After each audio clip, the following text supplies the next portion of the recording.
Olá, seja bem-vindo ou bem-vinda ao Falando de História. Eu sou Noé Gomes, sou professor, sou historiador e este vídeo aqui eu recomendo que você, antes de assistir também este vídeo, se você não assistiu o vídeo que eu postei ontem, eu recomendo que você assista. Vou deixar o link aqui na descrição, né, o vídeo anterior a este, que realmente é não digo uma trilogia porque não é uma sequência de três, mas é uma sequência um do outro. E eu espero que essa análise possa ajudar a gente ver as coisas num prisma um pouco mais humano, tá? E a gente precisa parar também de ficar só julgando o outro. Nós temos que entender o que está acontecendo e não necessariamente concordar com isso. E talvez algumas coisas a gente possa explicar por que estão acontecendo, porque nós chegamos ao estágio que nós chegamos hoje. Então são vídeos, né, um pouco longos, sim, curtos na visão de um vídeo longo, mas longos para aqueles que infelizmente parecem perder a capacidade de ouvir, de ficar um minutinho ali esperando, ouvindo, tentando refletir. Mas aqui é para você que chega aqui, quer pensar um pouquinho sobre a vida, quer pensar sobre as coisas. Porque, como eu disse no vídeo anterior, história não é nome, data, fato. História é também contexto, é gente. E eu quero falar de gente para a gente que me vê do outro lado. Eu não estou falando para inteligências artificiais. Eu estou falando para seres humanos. E nesse contexto, meus caros, né, se vocês aí puderem deixar o like, inscrever-se no canal se você ainda não é inscrito ou inscrita, eu agradeço inclusive a marca que nós estamos chegando daqui a pouco a 15 mil inscritos aqui na plataforma. Realmente é muito gratificante. A gente tem, né, alcançado muita gente. Tem muita gente que vai e não fica, e aliás que não ficam por N motivos me deixa muito satisfeito também. Significa que eu sei o que eu estou fazendo aqui na plataforma. E eu sei o que eu estou fazendo, então óbvio que as pessoas que não querem ficar, porque não conseguem olhar para dentro de si, não conseguem, né, são idólatras, elas não vão ficar aqui nesse canal. Esse canal não tem idolatria a ninguém. Eu sou eleitor de Ciro Gomes, mas eu não faço idolatria ao Ciro. E eu quero falar sobre o Ciro, porque o Ciro também representa um processo de dor, e eu vou falar agora, né, da minha dor, porque no vídeo anterior eu falei sobre a grande dor dos bolsonaristas e dos lulistas. Há uma grande dor dentro deles e é por isso que eles reagem com tamanha ferocidade. E por que existem apoiadores de Ciro Gomes que também reagem com tamanha ferocidade? Inclusive, talvez você vai dizer que eu também já tive atitudes agressivas, e eu confesso que sim. E algumas eu até me arrependo, inclusive. Outras não foram atitudes assim do nada, que as pessoas te agridem e você é obrigado, né? E nós que ficamos fora do bolsolulismo, nós apanhamos de todos os lados. Então chega uma hora que a gente fica um pouco reativo. Mas essa nossa reação, esse nosso jeito reativo também tem uma origem de uma dor. Uma dor para alguns, para muitos, né, que vem lá da década de 80, final da década de 80 para o início de 90, aquela eleição fatídica de 89. Ali é uma grande dor para os trabalhistas, porque a gente estava vendo Brizola sendo presidente em 89. Brizola era para ser o presidente em 89. Depois de 21 anos, ele ficando 15 anos, né, no exílio, ele volta para ser o presidente da República, aquele que lutou pela legalidade.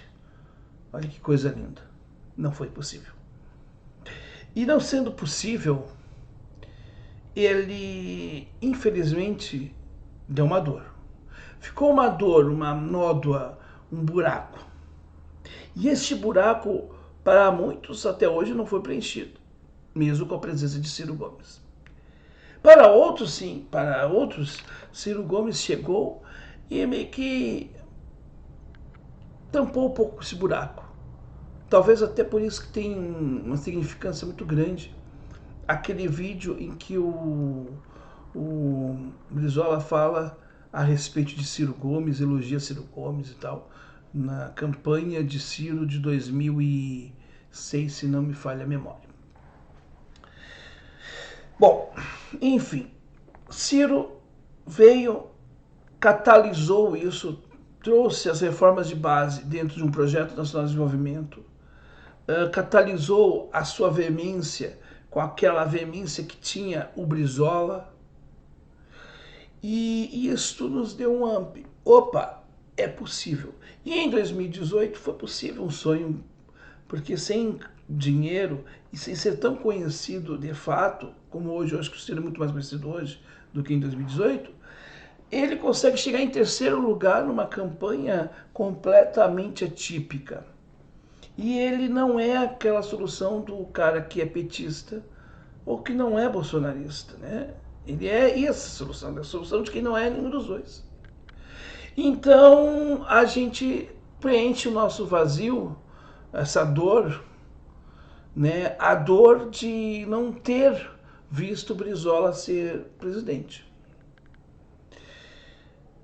E essa dor é muito grande. E quando começa o processo até 2022, a gente pensava, a gente sonhava, vai ser difícil, vai ser muito difícil, mas eu vou lutar até o fim, eu vou até o fim. E quando houve aquele resultado catastrófico de 3%, aquilo deu uma dor muito grande. Uma dor tão grande que eu tive bolsonaristas que se solidarizaram comigo. E teve gente bolsonarista que veio no canal. Eu desejo aí um melhor e tal. Mesmo ele com a dor de ter perdido as eleições, ele sentiu que a minha dor foi um pouco maior. E não há dor maior do que a dos ciristas, como alguns chamam. Eu não gosto de me chamar de cirista, eu não me sinto cirista. Eu me sinto trabalhista, mas enfim, né? As pessoas se identificam, enfim. O eleitor do Ciro tem essa dor. A dor de não poder ser representado. Mas eu não faço dessa dor o meu sofrimento. Porque como eu lido com essa dor de eu não poder ter vencido? Quando você recebe comentários do tipo, quando o Ciro vai lá e fala, em um dos vídeos agora que está bombando aqui no canal, é uma fala do Ciro falando sobre Bolsonaro. E aí um dos comentários, não sei se de um lulista ou de um bolsonarista, provavelmente deve ser de um bolsonarista, porque bolsonaristas atacam o Ciro, mas se calam para o Lula. É interessante isso, viu? E eu falo isso há muito tempo, né? Mas é muito tempo que eu tenho falado sobre isso. E aí ele diz assim, o Ciro é um invejoso, um frustrado, porque é um rejeitado. A gente tem a dor da rejeição. Nós temos a dor da rejeição, sim. Ser rejeitado, quem quer ser rejeitado? Ninguém quer ser rejeitado. Aliás, conta-se que na espiritualidade, os espíritos daqueles que são abortados usam esse termo, sou rejeitado. E não há dor maior para o espírito que quer nascer e não pode nascer porque alguém interrompe. A rejeição é uma dor profunda. E nós temos essa dor. Mas esta dor não pode nos tornar amargos. Não pode nos tornar reféns de uma expectativa que talvez não vá acontecer. Quando o Ciro, em 2022, chega a 3%, houve uma queda, uma frustração. Gustavo Castanhon faz uma fala que lava a nossa alma, mas que não tira a nossa dor. Ela dá um carinho para a nossa dor, ela está ali. E qual é a expectativa de muitos de nós?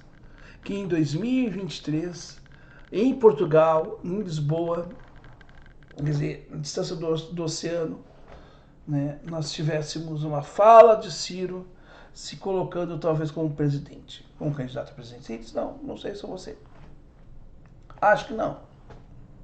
Isso é uma frustração. Mas aí se não tem o Ciro, o que eu faço da minha vida? A gente tem que seguir a vida sem o Ciro. Como seguir a vida sem o Ciro?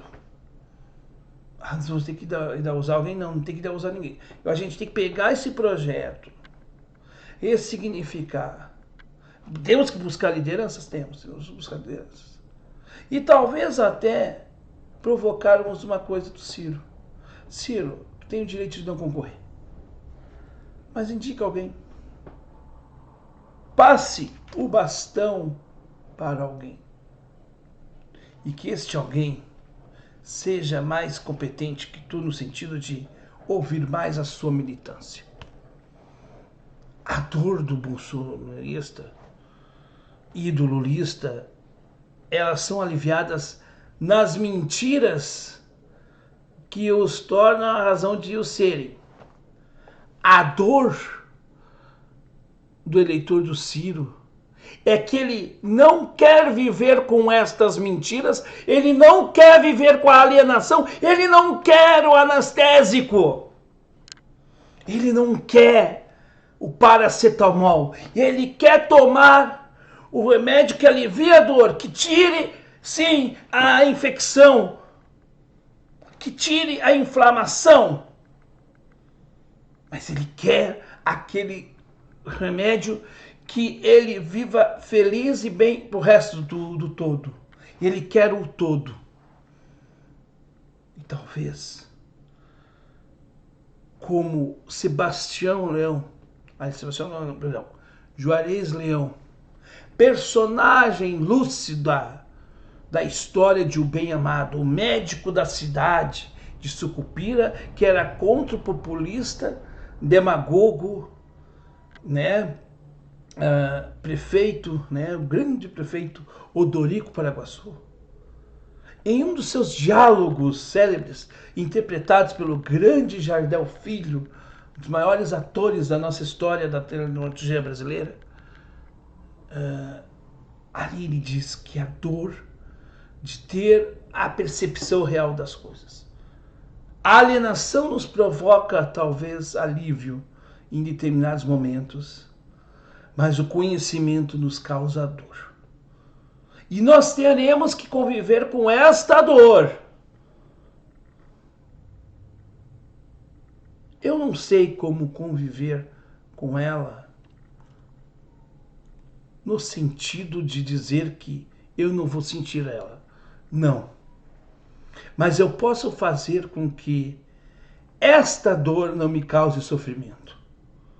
Porque quando eu vejo alguém dizendo que o Ciro é um rejeitado, porque, né, não dá, porque critica o Bolsonaro por isso, que ele tem inveja do Bolsonaro ou do Lula, a fórmula de eu não sentir dor disso é dizer o seguinte: é melhor ser rejeitado por uma população despolitizada e você continuar firme com as suas ideias, com a tua paz de espírito, do que tu ser um aplaudido, um louvado por todos, e tu ser um engodo como Lula é, ou um ladrão e mentiroso como Bolsonaro é. E talvez isto nos faça entender que, além do Brasil e além desta existência miserável, muitas vezes o que é, existe algo mais além. Então eu me abraço hoje, aquilo que me faz eu não sentir dor, e é a minha fórmula. Você tem que usar essa fórmula. É me apegar na espiritualidade. Algo além. E esse algo além para você pode ser na igreja católica, na evangélica, na espírita, na umbandista, na Sheisu, sei lá onde você quiser se apegar, isso não diz respeito. Mas o que eu posso lhe dizer, e eu que sou espírita, me identifico como espírita, não tenho vergonha nenhuma de dizer que eu sou espírita, que sou cristão, né? Acima de tudo, sou cristão espírita. É que já dizia o Cristo que havia a porta larga e a porta estreita. Há uma porta estreita, mas a estreita ela é pequenininha para passar. A porta larga é a porta da ignorância, do achismo, de toda essa porcaria que nós estamos vivendo, seja com Lula ou com Bolsonaro.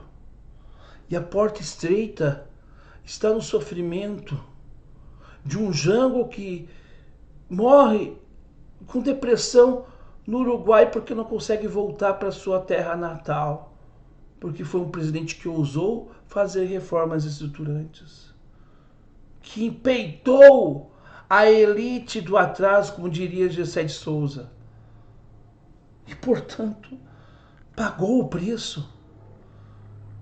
Voltou com paletó de madeira. Mas ele dizia, o próprio Jango dizia, eu caio, mas eu caio em pé.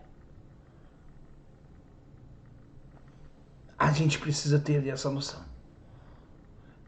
E eu quero dizer mais uma outra coisa. Para você, que como eu, tem uma dor. Uma dor muito grande. Mas a certeza que a nossa consciência está em paz. Nós nunca acreditamos que o nosso candidato era perfeito. Nós nunca devotamos o nosso candidato como um Deus encarnado na Terra. Não. Só nós acreditamos que seja Chico, Manel, João, Maria, José, Luiz Inácio ou Jair, qualquer um que esteja lá precisa ter um projeto, precisa saber a que veio. Porque professores que chegam numa sala de aula e não planejam suas aulas e fazem o que vem na sua telha, não são professores. Porque um professor tem que ter um plano de aula, tem que ter um plano de curso. Professores têm que saber formular a proposta pedagógica do curso. Tem que participar do projeto político-pedagógico. O professor não é só dar aula, é planejar. Se um professor tem que fazer isso, que dirá de quem quer comandar o povo brasileiro?